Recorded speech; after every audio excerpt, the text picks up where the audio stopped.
What's up, gang? Welcome into DawgsCentral Live on a Thursday night. Hope you guys are all doing well as we cruise towards the weekend. Hope your summer is off to a good start. Lots going on in the UGA recruiting world right now. If you're somebody who misses the traditional recruiting calendar, misses the spring kind of signing day where we all used to skip school and skip work and tune in to, ESPNU or whatever it was back in the day to see how the dominoes were going to fall there and watch kids put on their favorite hats, or maybe pull an Isaiah Crowell and bring out a baby bulldog puppy. If you miss that time of year, this is kind of like the best substitute that we have currently here in June. All these official visit weekends just happened, and kind of in the wake of that, lots of recruiting dominoes are falling. It's interesting because, there's a lot of guys committing to a lot of different schools, and from a Georgia standpoint, it's a little bit different than it used to be, where we don't really know exact scholarship numbers anymore. There's not. I mean, yes, there is a 25 scholarship limit, but we're in a spot where with NIL, you might have a kid who is not technically one of your 25 scholarships, but NIL is paying tuition and all the other things that scholarships usually pay. So interesting time. Georgia just got a commitment from 3-star wide receiver Landon Roldan, not sure exactly how to say his last name, to be honest with you guys, this evening. But look, I know that Georgia just missed out on a commitment from 4-star wide receiver CJ Wiley earlier this week. So in the eyes of some, this might feel like a little bit of like a consolation prize. I want to be very clear, before anything happened with Wiley, this kid was a take for Georgia. And I'll tell you why. It's because he's got a lot of juice to his game. Really good player. I think somebody that Georgia fans should be excited about, will be excited about. Play a little of his tape here for you guys. Oh, wait, nope, that's the wrong one. Sorry, that is Isaiah Gibson. We'll get there in a second. Excuse me for a moment. Let's see if I can get this going here. Anyways, yeah, you're talking about a kid that's got, he has legit speed. And anytime you get, let's be honest here, anytime we have a white wide receiver who's a 3-star, people are going to want to compare him to Ladd McConkey. This is not Ladd McConkey, but it is a really good player. And I think a player that Georgia fans should be excited about. And, I like what he brings to the table for Georgia. I think that you're talking about a guy who has, the word on the street is that he came to Georgia's camp and got clocked at like sub 4.40 type times. Now, I'm always a little bit suspect of hand time 40s and those kind of things. Like, I don't know if he really, if you put him on a laser, is he a 4.3 kid? I don't know. Probably not. There's not that many of those walking around on planet Earth. But I do believe he is a legit 4.40 guy, which most of the players who are, quote unquote 4.40 guys are not 4.40 guys. So I think a lot to be excited about here. You can see him, like, he gets behind the defense. He's got good hands. He's got a legit vert right here. Like, this is him working, kind of red zone, back pylon sort of fade sort of situation. Right here, you're going to see him take a touchdown pass and go, 95, 97 yards with it. Like, he's got the juice. And as you saw in the first clip of this little tape, he's also a guy that can take a screen and go to the house with it. I think that this is another one of those classic Georgia like situations, not just with receivers, but ignore the rankings and the ratings and what they are right now. This is not a 3-star receiver. If you got a kid that's 6 feet tall and has those kinds of hands and can move at high speed like he can move, like he can cut and change direction while he's moving at close to full speed, and he can get to full speed in a couple steps. That is a guy that Georgia will find a lot of value in.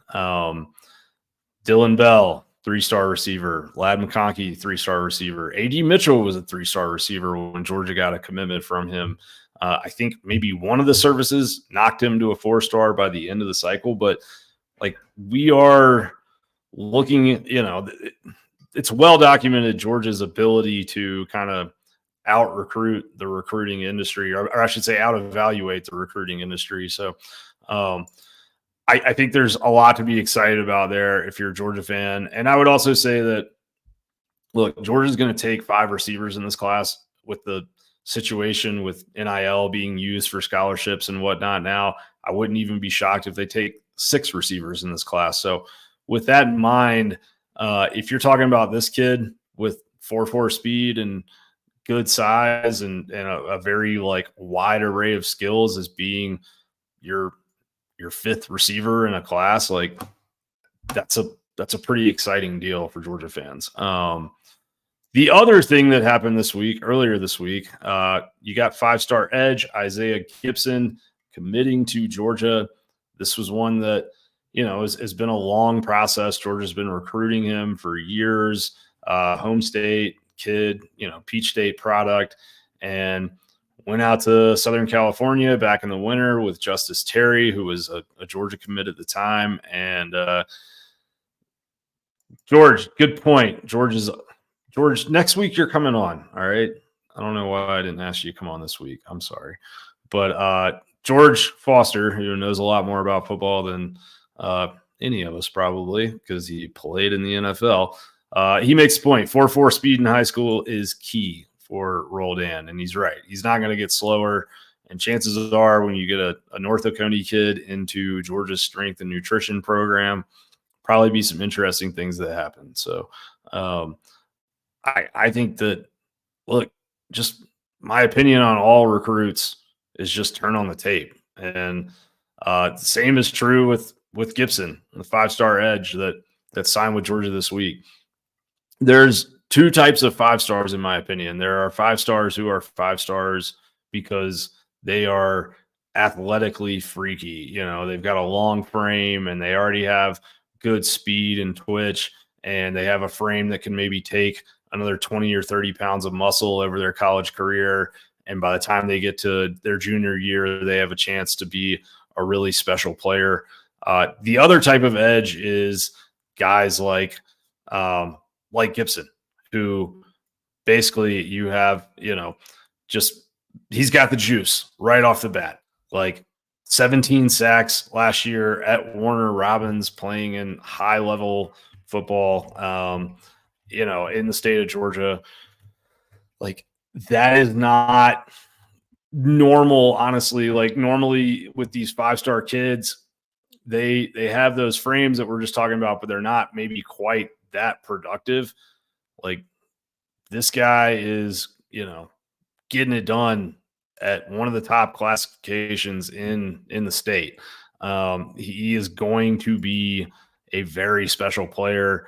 I think personally, like the comp in my mind is probably, I hesitate to say this, but it's probably Mike Hill. Like, you guys watch the tape and tell me what you think. I got a couple minutes of his highlights pulled up here, but I mean, this kid comes off the edge with both speed and violence. Like, he's got the ability to speed rush off the edge. He's 6'4" plus anywhere. Like, he's been measured at 245 and he's been measured at 260. Like, right there, that is violent. Like, that is violent rush right there. Like, he just knocks that tackle off of his entire platform, destroys him on this play.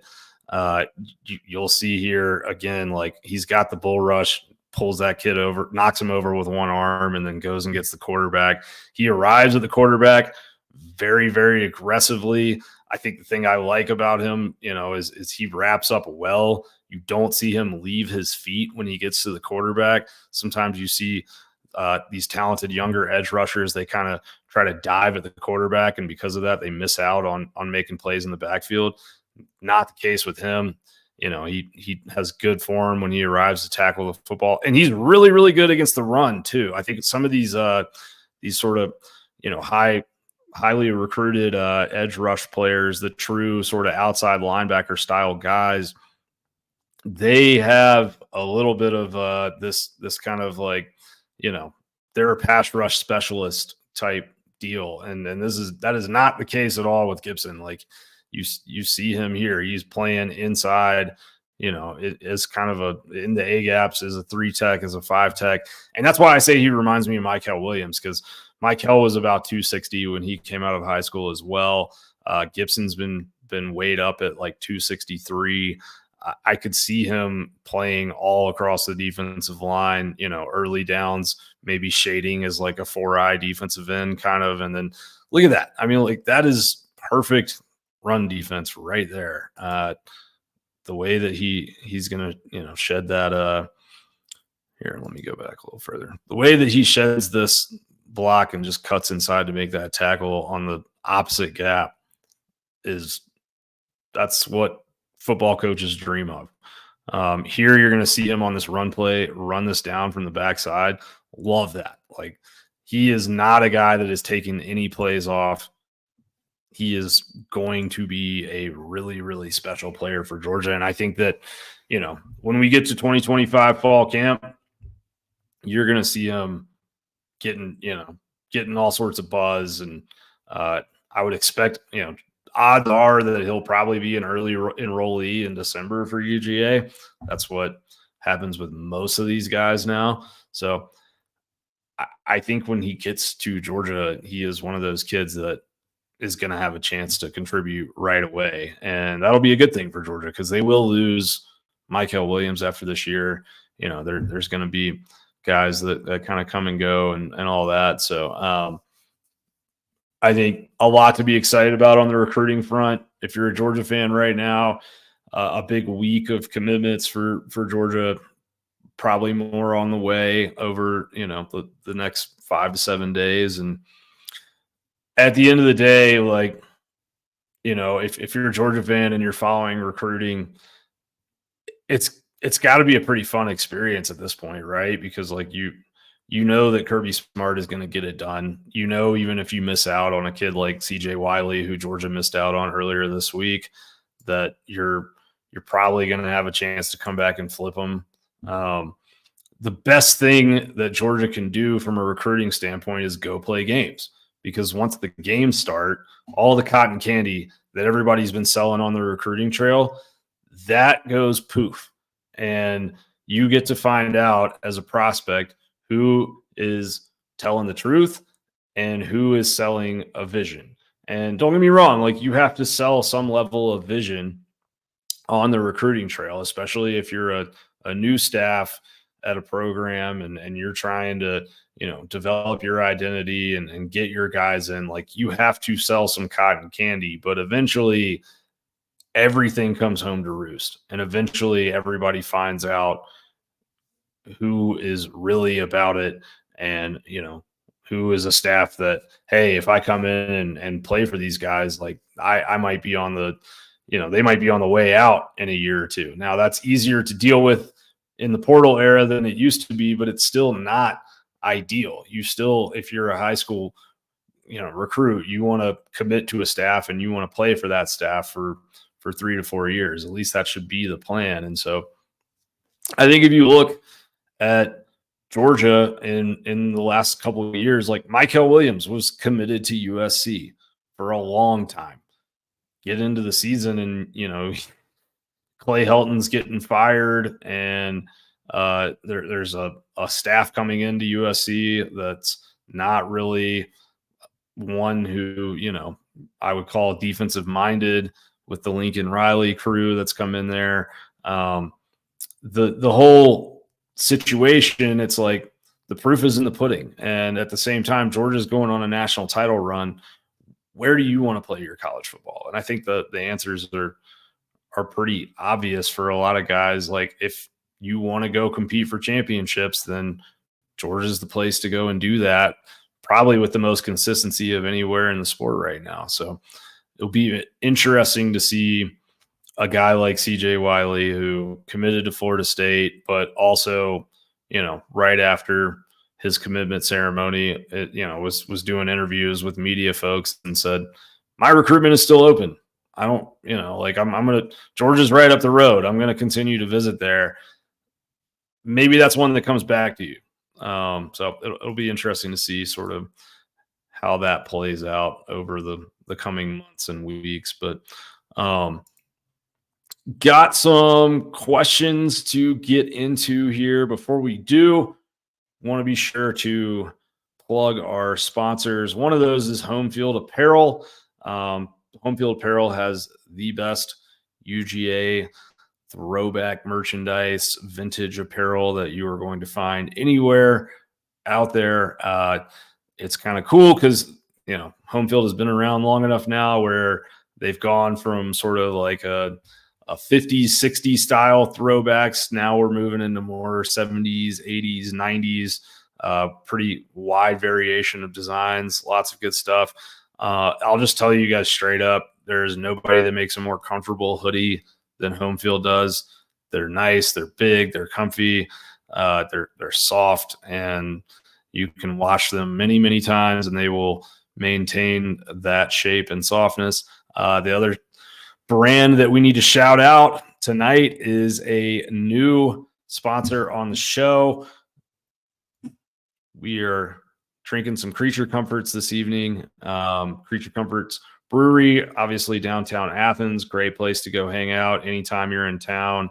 Great place to go hang out for a tailgate or just a weeknight beer with friends. They are the official craft brewery and tap room of UGA Athletics, and they support us, so we ask you to go support them. You can obviously go downtown Athens and drink some Creature Comforts right off of their taps, but you can also find them for sale all across Georgia and other places in the Southeast as well. So give them your love. Also, Home Field, go use code DAWGS, DAWGS, TPL 15 for 15% off on your first order there. All right, let's get into some questions. First, we're going to start off tight end room this is from Nuga Dog. Benjamin Yurosek is there now, isn't he? Seen or heard anything about him? Yeah, it is my understanding that Yurosek, for those that have forgotten, and it's okay if you have, because, man, if a lot of players don't come and go these days in college football, but Yurosek is the tight end recruit that Georgia brought in this offseason. Really, really good player, grad transfer from Stanford, obviously a smart kid, just graduated from Stanford a couple weeks ago. And yeah, my understanding is that he's just kind of gotten to Athens here recently. I think he actually came to Athens and did some stuff for a couple weeks, like working out with teammates in the off season, summer type stuff. And then ended up going back out to Palo Alto and doing his graduation ceremony. So what I've heard about him is just basically don't sleep on him. I did an article about him a couple weeks ago, or maybe a week ago now, but you are talking about a guy in Yurosek who back in 2021, when Brock Bowers was starting to kind of blow up for Georgia, I believe in 2021, Bowers averaged 8.7 yards after the catch on screen passes. Yurosek is out there averaging 8.5 yards after the catch on screen passes. There is no replacing of a Brock Bowers, to be clear. I am not saying that Benjamin Yurosek is going to come in and be the next Brock Bowers, because I've only seen one Brock Bowers in my lifetime. But there aren't many guys who play the tight end position who can create some of the same matchup problems that Brock Bowers did. And I believe that Yurosek can be one of those for Georgia. I believe that Yurosek is a guy who Georgia can get involved in the screen game. He can be a release valve where, you're not just throwing balls out to him on the flat, like out in the flat to him on 3rd and 2. You're throwing balls out in the flat to him on 1st and 10 and letting him run for 8 yards and put you in 2nd and 2, when at that point it's dealer's choice for your offensive coordinator, and whatever he wants to run is going to be a good call. So I think he's going to be a real weapon for Georgia. You go look at his tape. He does have sort of the rushing attack thing in common with Brock Bowers as well. He's one of the few tight ends, in addition to Bowers, who I've actually see take a end around and run, 50 plus yards for a touchdown. He did that in college. He's 6'4" and I believe 242. So actually a little bit heavier than Bowers was. And at Stanford, Yurosek had to play more of an inline type of style. Like, that's Stanford's kind of offense anyways, is that they like to have these guys up close to the line of scrimmage. They played heavy formations, heavy personnel, kind of tight formations. But with Yurosek, you have a player who I think he would be totally comfortable, and we've seen him be totally comfortable at times lining up as a boundary receiver. But he's also very good, working as an inline tight end. I think he's probably a better blocker than a lot of people who cover the SEC, or even opponents that Georgia will play early in the year, will expect, just because he's coming from the Pac-12. I think that Georgia can do things like, use him as an inline tight end to get him matched up on a linebacker and let him just abuse that linebacker with his speed. The thing that's interesting here is, like, I think even if you get Yurosek matched up on a safety, if he's able to catch like a crossing route in clean air at full stride, I think he can run away from a safety and go to the far pylon, and it can be 6. Like, he is a big play waiting to happen. Obviously, I think, any receiver who's going to see a decent volume of targets, you're going to see more 12 to 16 yard gains than you're going to see 40 plus yard gains, but he has the ability to do that. And I think there's a lot to be excited about if you're a Georgia fan, for sure. All right, moving forward here. I guess we'll just stay on the Bowers train, the tight end train here. Tampa Dog asks, with Bowers having been much of a Swiss Army knife type of player, is there any player currently that Georgia is looking to take that type of role, as in a running back or wide receiver who may get out of position plays? It's a good question. And I mean, it kind of plays into what's interesting about this 2024 Georgia offense. If you go down the line and look at the roster, you do have a lot of guys here who can play out of position and can be stressful to deal with from a matchup standpoint if you're a defensive coordinator. Yurosek is one of those.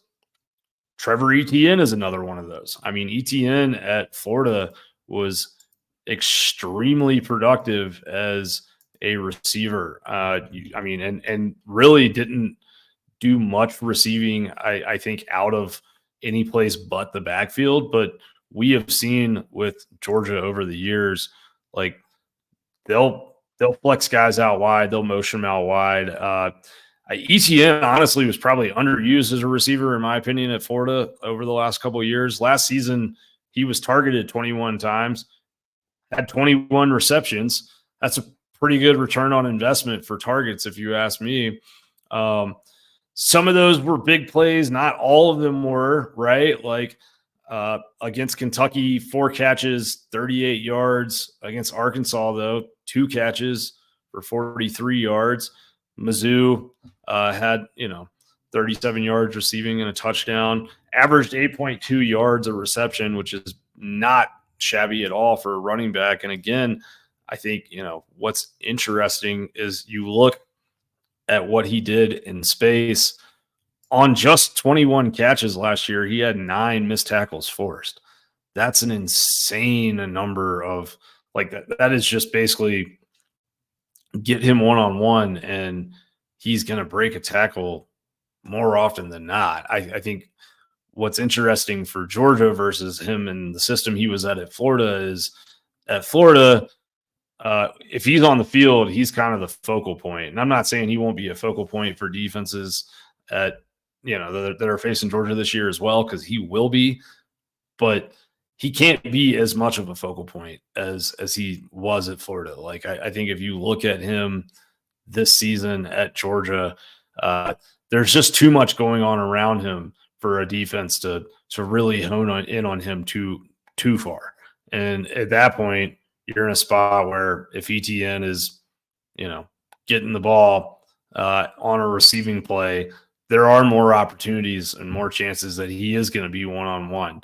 And I think if you get him one-on-one anywhere on the field, especially with the way that Georgia kind of blocks downfield, you're in for some good situations.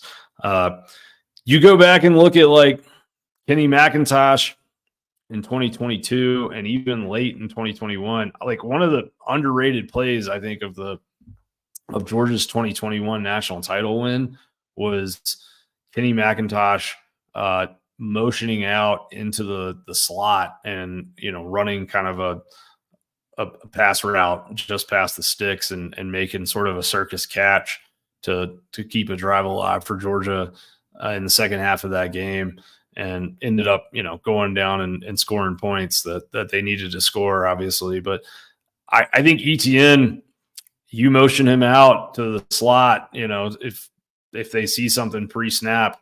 And what's really fascinating is Carson Beck is going to have a microphone in his helmet. So, somebody can buzz him through the microphone and say, hey, we got, we're going to have a linebacker on Trevor, motion him out here.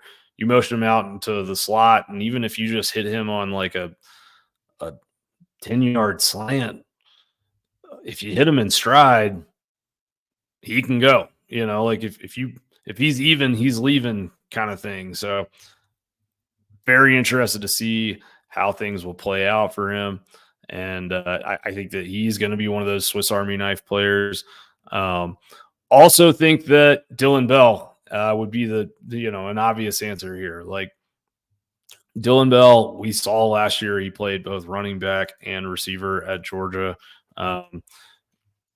Only probably, I don't think Bell would have ended up playing running back if not for injuries and depth issues that Georgia had there early in the season. But it was interesting to see how that kind of set up for Georgia down the road, right? Like, I mean, against, in the opener, I know it's Tennessee Martin, so it's not that sexy, but in that game, Bell had 3 catches on 3 targets for 32 yards. And then he also, had some, he didn't have any carries in that game. But he had, carries against South Carolina, had a touchdown run against South Carolina, had, I think probably his best run came in week 2 against Ball State. But like, because Georgia put that on tape early in the year, you get to later in the season, you go on the road to Knoxville against Tennessee, and Georgia lines him up at the tailback position and runs a toss sweep kind of play. And safeties bite down on that because they think it's going to be a run. They've seen this guy run the football before on tape, and he just rears up and throws a touchdown pass to a wide open Marcus Rosemy-Jacksaint. So I think Georgia will have a lot of kind of positional variability, and they'll do things early in the year or against lesser opponents to set up, quote unquote trick plays for the bigger games that they'll play. And I think that will, should be part of Georgia's offensive strategy when they face, who do they play in week 2? I don't even know. One of these kind of directional schools. Get that stuff on tape, get Dylan Bell running the ball if you want, or, get some of these guys kind of doing different things from different positions, because whatever the counter to that play is, you're going to want to run that when you go to Tuscaloosa or Austin or Oxford or Lexington. Like, those are all things that Georgia can kind of build fakes off of their fakes, if that makes sense. What's up, Harry? I see you in the comments there. Happy Thursday to you, my friend. Yeah. You mentioned Landon Roldan, the new commit. We talked about him at the beginning of the show, so go back and watch that. Even played a little bit of his highlight tape. All right, moving forward here a little bit. All right, this is a fair question. This is from Travel and Light. Travel and Light, shout out to you for excellent username. If you know, you know, kind of thing. Is Etienne expected to miss time due to arrest? Also, how does Smael Mondon look? To be honest with you, man, I really don't know the situation on Etienne in terms of if he's going to be out for that opener against Clemson or not.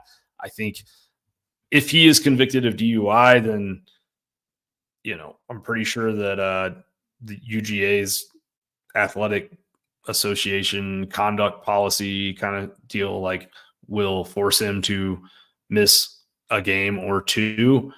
I don't know if he's going to be convicted of DUI or not, though. I don't know anything about his case. I'm not sure what the DA is doing. I don't know the ins and outs of the evidence against him or anything like that. So we'll just have to see how that all plays out. Honestly, here we are, June 27th. We're getting in, we're about 60 days away from football season. If they're not going to convict him soon, then, look, I think he's going to be one and done in Athens, honestly. So if the DA doesn't move on this before football season, then I could see a scenario where basically, even if he does eventually get convicted of DUI, it's not going to really affect his Georgia career because he's going to be gone by the time that happens. I don't know. We'll find out, but that's just total speculation on my end. I want to be clear that, nobody has told me that's what's happening, but just I'll be honest, that would seem like a smart thing to do. As far as Mondon, yeah, I think Mondon is, they held him out of spring to heal that foot, which was a good thing. He needed to do that. Really affected him late in the year. And I think that's a great question that you ask because, look, for all the talk about CJ Allen and Raylan Wilson and having these freshman linebackers that, got a lot of experience in a big game like the SEC championship and also looked good against Florida State. Like all of that is exciting and there's a lot to be fired up about there for Georgia fans. But in my opinion, Smael Mondon, I mean, you go back and look at what he's done in his career athletically. I think he's different than, Kirby Smart, when I believe before the 2022 season was like, this guy is athletically different than anyone we've ever had at the inside linebacker position here, which says a lot when they've had guys like, Roquan and Nakobe Dean and so on and so forth. But I think Mondon, that is so key to me that Georgia gets him back and gets him back healthy and that he's sort of somewhere near top form, at least by the time they go to Alabama, right? Because you're talking about a guy who we have seen blitz off the edge. We've seen him line up as a blitzer off the edge pre-snap. We've seen him be a phenomenal blitzer up the middle through the A gaps from the inside linebacker position. We've seen him cover running backs out in the flat. We have seen him do everything that you can ask a modern inside linebacker to do in college football and do all of those things at a high level. Georgia needs him healthy because I think having him on the field, you've got a guy that knows the system, understands what's happening, can sort of direct traffic. B, you don't have to put two freshmen, like they're not freshmen anymore, but you don't have to put two inside linebackers out there that only have a game or two of starting experience under their belts with Allen and Wilson. You can have one of them out there at a time and you have more of a rotation. You've got three that you trust. Maybe you've got four or five, depending on how things come along with Justin Williams or Chris Cole, who just came in. They were both five-star linebackers in this class.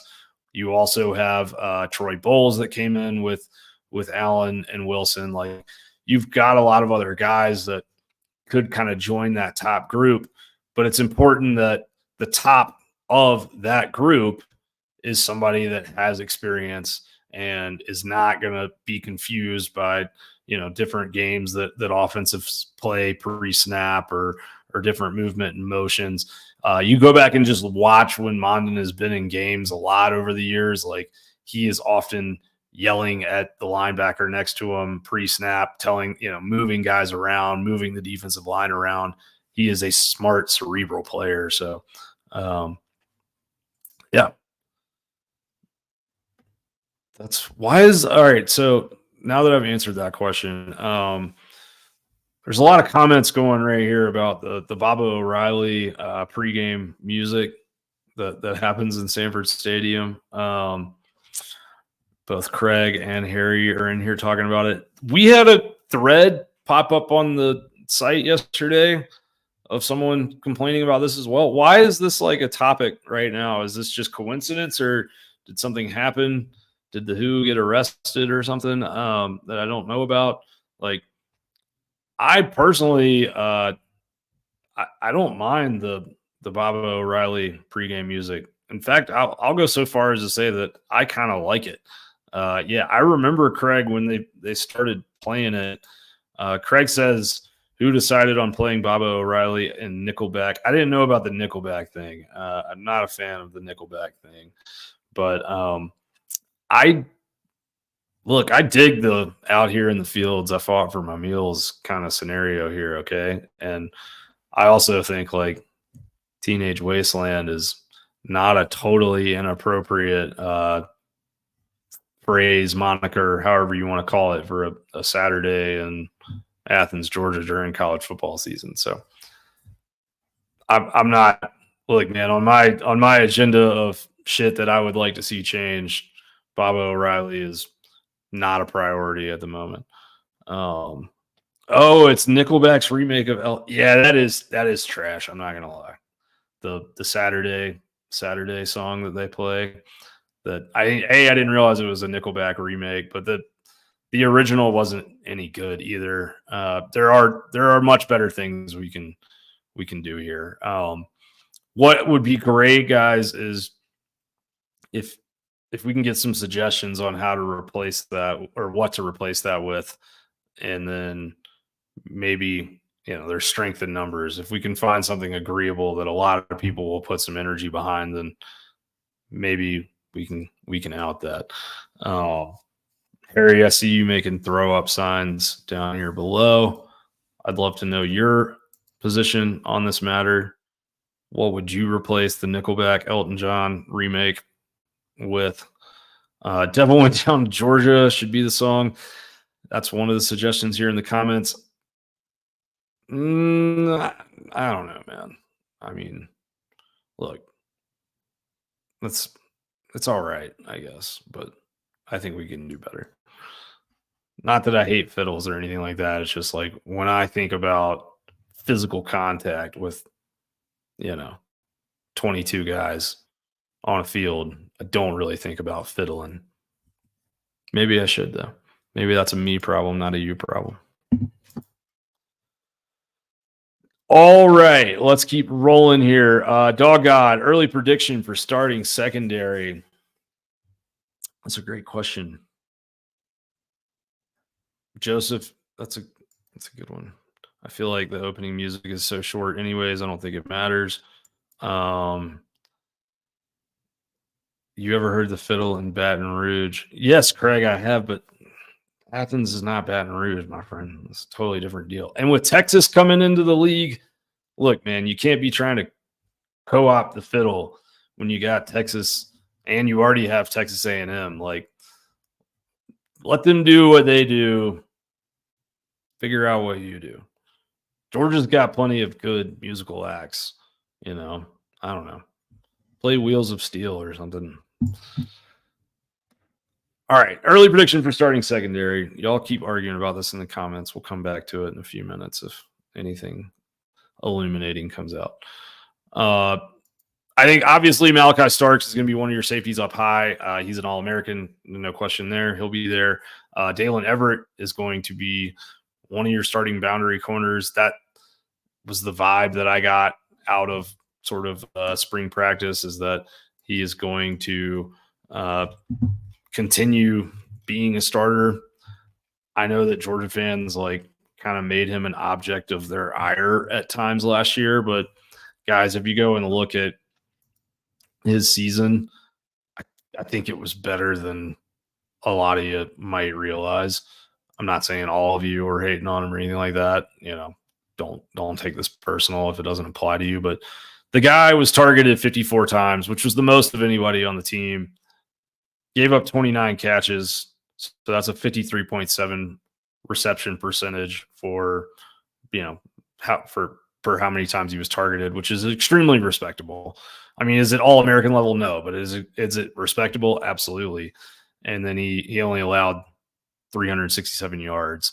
The thing that's key, and the reason why you're going to continue seeing him out there, in my opinion, is that he only gave up 69 yards after the catch total throughout the entire year. And if you look at Georgia historically, if you look at Kirby Smart defenses historically, what do they want? They want a guy who is going to tackle on the boundaries of the defense. If you can't tackle, it doesn't matter. Look, there's been guys at Georgia. I'll tell you right now, Julian Humphrey, probably Georgia's best straight technical cover corner. Like pure cover corner, he's probably the smoothest. He might be the best. Got to be a more consistent tackler if you want to play snaps in big games at Georgia, because when you miss tackles on the edges, bad things happen. That is how big plays break, because the rest of the defense is back towards the middle of the field. So when you're on an island, you got to make plays. And there's probably a particular emphasis on that, like in my mind, because of Tennessee being, on the schedule every year. At least they have been, I don't know if that'll change with the new 16-team format, but they're still on the schedule for this year. And that hyper spread that Josh Heupel runs and the amount of screens that they run on that, just trying to get easy free yards, it's felt like to me for the last couple of years when you've seen Georgia play them, like if you just tackle those screens more often than not on the perimeter and keep them from, keep those to 3 or 4 yards instead of 6 or 7 yards, like that can really throw off the entire flow of that offense. So, long story short, you're going to see Dalen Everett out there because the dude had 29 tackles last year and he only had 3 missed tackles all season in 619 snaps of football. That's pretty good. Jason Haynes, whipping post. That's not bad. I like that. Also, postcards. I mean, now you're speaking to my heart, friend. Harry says, Thorsey, shuffled by government mule. Y'all are getting into some deep cuts. Respect to the audience here. Yeah, I dig it. Thunderstruck doesn't suck. I think the Thunderstruck's already part of the correct me if I'm wrong here, but I'm pretty sure the Thunderstruck is already part of the pregame music situation here. All right, sorry, I got sidetracked again. You guys just bear with me, but all right, so you got Starks, Everett. I believe that you are going to see a combo of Daniel Harris and Julian Humphrey on the other boundary corner spot opposite of Dalen Everett. Just judging by the springs that both had, if I had to pick right now, I would say I would give Daniel Harris a slight edge. It's not a big edge. I think, again, those guys are going to rotate series and snaps all year. Personally, I think Daniel Harris might be the most just physically gifted corner that we have seen under Kirby. He has got size that rivals Keely Ringo. Like he's 6'2.5", all pushing 6'3". That dude's got the wingspan of a 6'6" person, and he runs low 4.5s, high 4.4s. Dude is going to be an absolute monster as he perfects his technique. Also, at that size, he should be able to fight through some of those perimeter blocks that we were just talking about, the importance of Georgia defeating. So I'm going to go with him. Like, I don't know. Maybe I'm just a sucker for, measurables or whatever, but I think that dude has one of the highest ceilings of anyone that I've seen come into the Georgia program under Kirby Smart. At the star position, that seems like a wild card to me. I think I'll say that I think they want that to be Jonel Aguero. You've got 5-star pedigree. That dude hits like a sack of hammers. He is not afraid of contact. He has sort of the body type for that, where he's kind of that linebacker, defensive back tweener. He likes contact. He moves well. He doesn't take bad steps. I think the tricky part for a young player, which is what Aguero is at this moment in time, is that you've got to be able to read pass first run very quickly. You've got to understand leverage on a almost scientific level, and get inside of certain blocks, get outside of other blocks. You got to be able to take on pulling guards and tackles. You also have to be able to cover a slot receiver at times. Like, there is so much that goes into that position. And I think in a lot of ways, it's kind of the linchpin for the entire defense. Like, you saw Javon Bullard there in 2022 before he moved back to, being one of the 2 high safeties in 2023. Like, that spot is just so key to making sure that runs don't bust on the outside, and also not, giving up big plays over the middle. That in a way you have to kind of go with like the higher floor more so than the higher ceiling there. And I think that Aguero is definitely probably the higher ceiling player, but like, if they get to 2 weeks before Clemson and it feels like Jake Pope is the more trustworthy one at the moment, or the guy that's least likely to just bust an assignment, then he'll be the guy. So I'm very, like, that will be one of the 2 or 3 positions that I am talking to sources about the most as we get into fall camp, because I just think coming out of spring, I didn't see a ton of certainty there. I'll put it that way. Going to the safety position next to Starks, I have been saying this for, the entire offseason. If I had to just bet money on who's going to start the game against Clemson, I must say it's going to be Dan Jackson, because Dan Jackson is a trustworthy fella and knows what to do. I do think KJ Bolton is coming. I think, I know from talking to people, he's having a fantastic offseason in terms of nutrition, weight gain, turning his body into the type of body they want him to have. Also, just in Georgia's kind of team organized 7-on-7 drills and pass skeleton stuff. Like, he's going up against first team receivers in man-to-man coverage and giving them all they want. So he's got all of the natural stuff, as you know.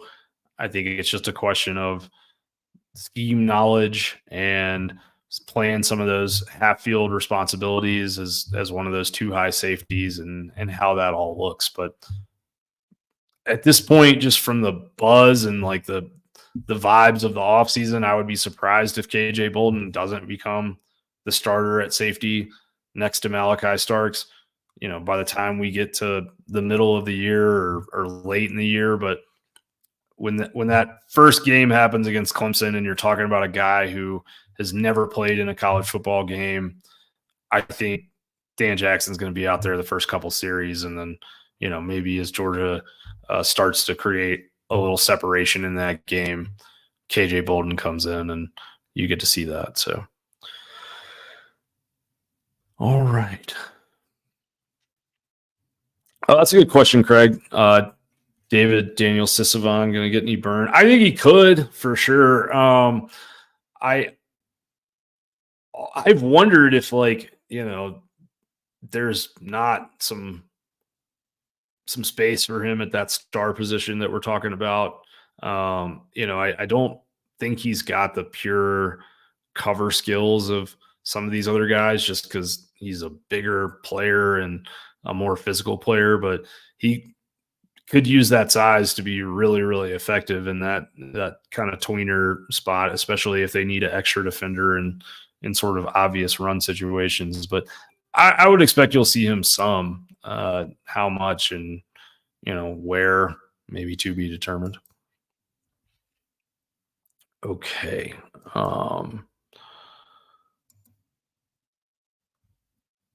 Any new info on where you think the Dogs stand with wide receiver Meadows? This is from Joe. Honestly, man, I don't have like a ton of good buzz there. I think it's tough when you got a Vegas kid. It's a little harder to keep up with.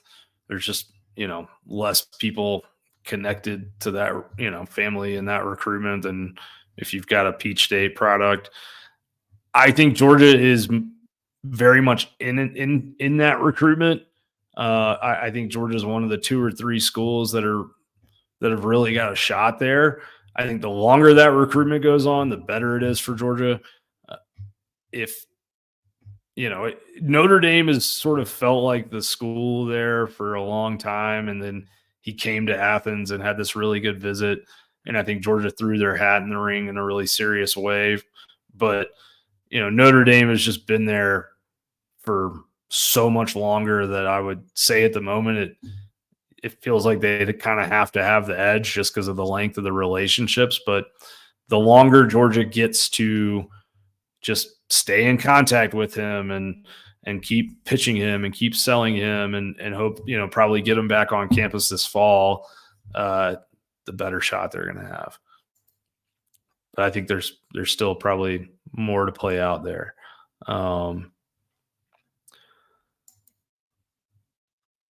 Do you see more sacks matriculating from Georgia's defense this year as a result of the new faces on D? And this is from S.Har4162. I guess how would you define new faces exactly? Yes, I think Georgia's defense is going to have more sacks this year. Take any new faces out of it, I would say Georgia will have more sacks this year just because Mykel Williams is going to be a stand-up pass rusher on third downs. Last season, you go and look at Georgia's defensive pass rush numbers. Mykel was tied with Jalen Walker for first on the team with 26 pressures. Mykel had 6 sacks. Walker had 5 sacks. 6 of those pressures and 2 of those sacks for Mykel Williams came in the Orange Bowl when they decided to move him as to play him as a 7 tech, which is just a guy who's lined up outside the offensive tackle and is a stand-up pass rusher on obvious passing situations. So if Georgia continues to do that, which every indication I've gotten is that they will, then Mykel Williams, I think, especially in an extended season, could have really, really gaudy sack numbers. Even in the regular season, if Mykel Williams doesn't have 10 sacks this year, I will be very, very surprised. Now, when you talk about new faces on defense, I think, can I count Jalen Walker as one of those new faces? Because if you go back and look at just his season last year, he did play in all 14 games, but he only had 124 pass rush snaps, which is not that many. That was the 7th most on the team. It was less than Chaz Chambliss. It was less than Walthour. It was less than Warren Brinson, less than Logue. I mean, I think if Jalen Walker isn't on the field on damn near every third down this year, then it's hard to question Georgia's defensive brain trust. But I would kind of ask, what are we doing here? Because we know that he can play inside linebacker, and that it appears just from the decisions that they made in that Alabama game that they believe he is one of their 2 best coverage guys at the inside linebacker position. We also know he can blitz off the edge. He can blitz from the inside linebacker position. He is a Swiss Army knife of a defensive player.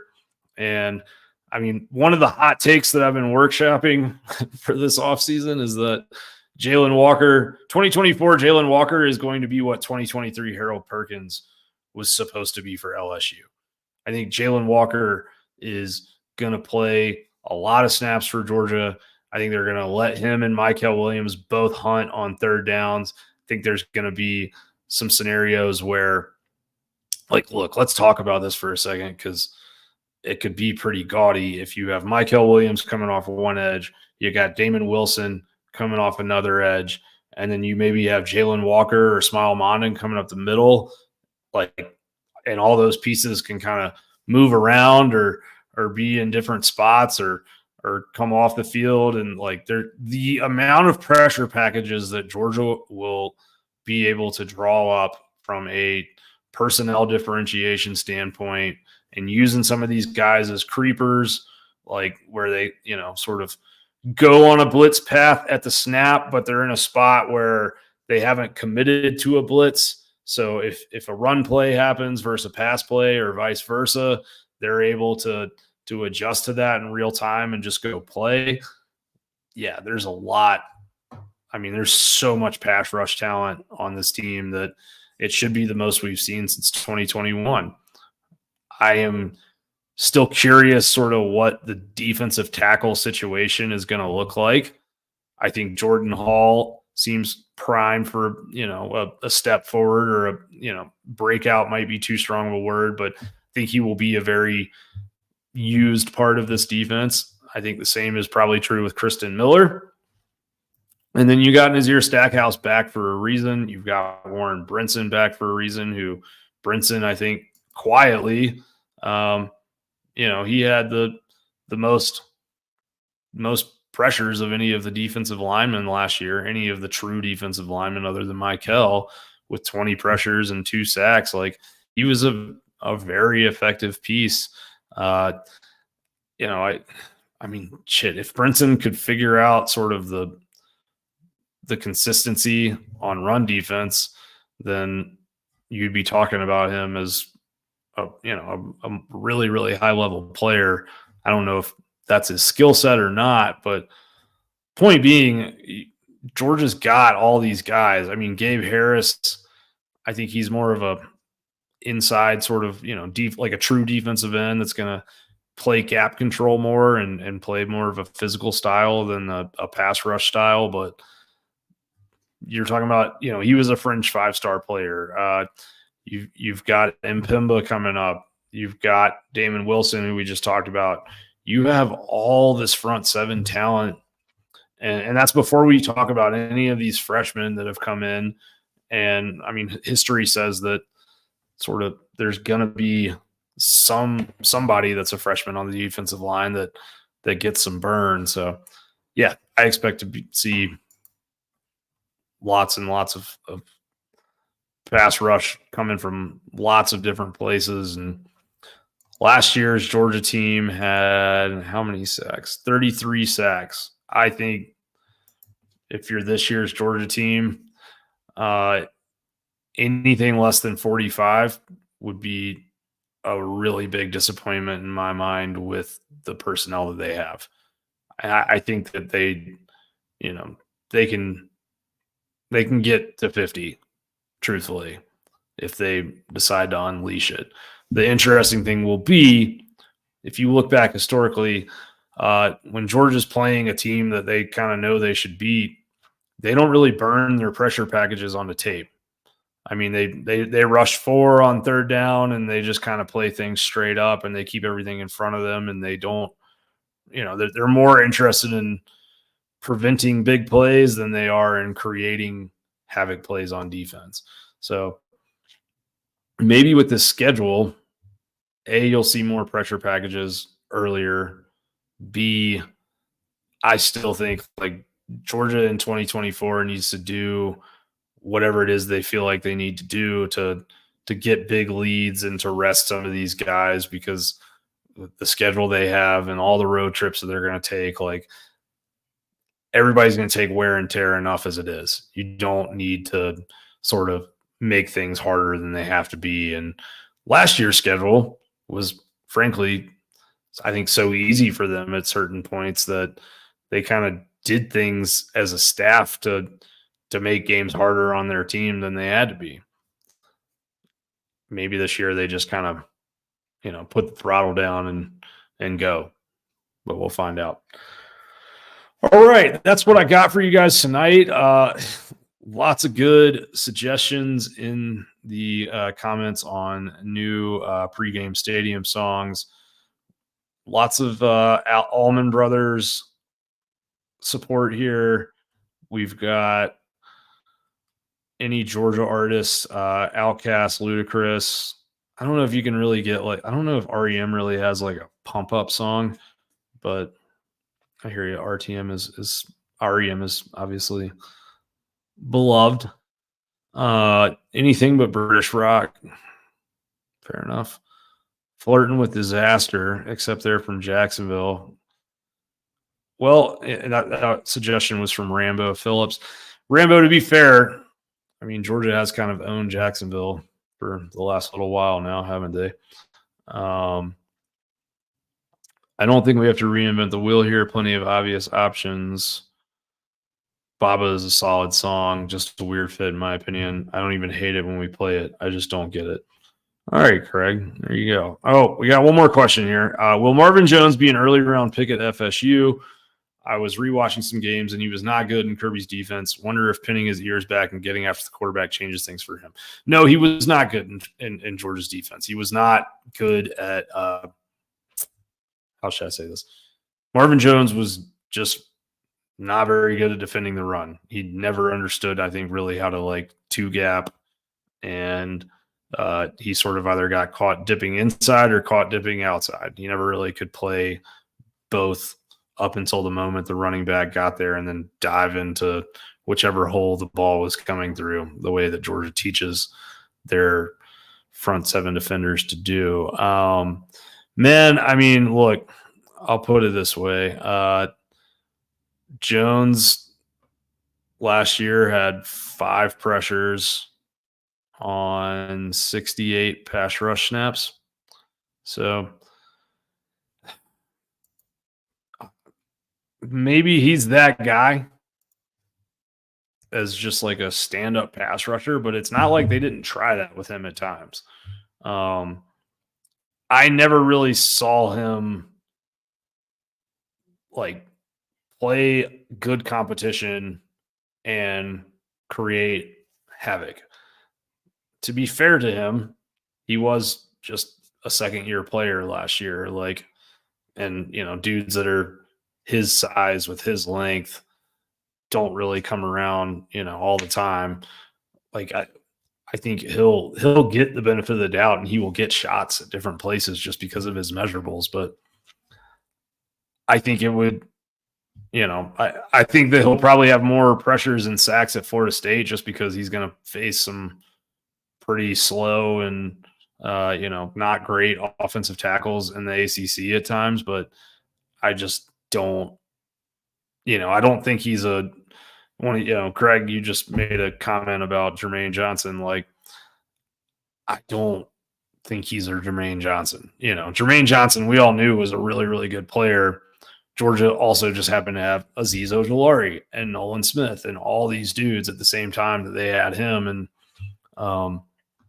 he was running out of eligibility and needed to go and put some good stuff on tape. And he went and did that and was the ACC Defensive Player of the Year. Marvin Jones is not a guy who in Georgia's defense would have, like, if you said, okay, we're going to give him more snaps and more pass rush opportunities, I don't think that necessarily equals more pressures and more sacks. So to me, I'm not really sold on that idea. All right, guys. Thank you for all of the participation in the chat tonight. It's always fun interacting with you guys. Craig, Rambo, Harry, Jason, Joseph, and others. Appreciate all you guys. George, thank you as well.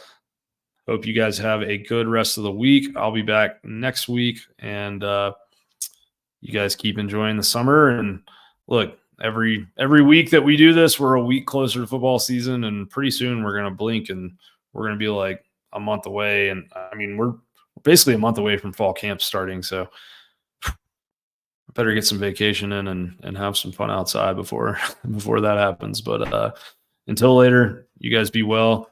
Take care of yourselves.